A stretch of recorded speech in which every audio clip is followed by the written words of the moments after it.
Alright, time to see what the E60 tune does. But this is not great air. DA was well over 2,000 all night.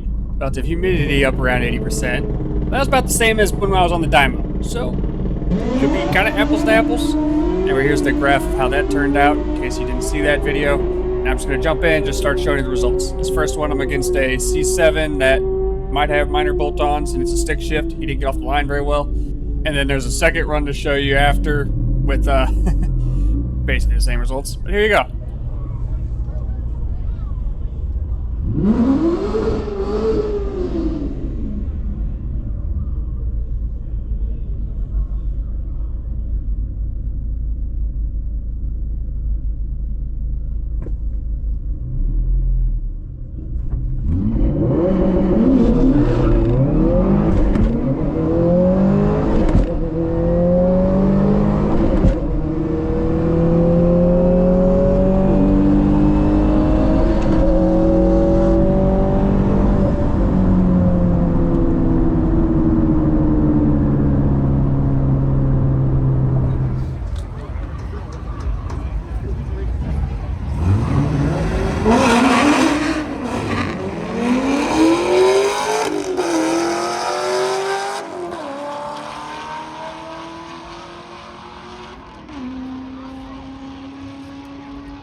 Alright, and here was my last shot. It was right before they closed at midnight, so air was only a smidge better. But here's what happened.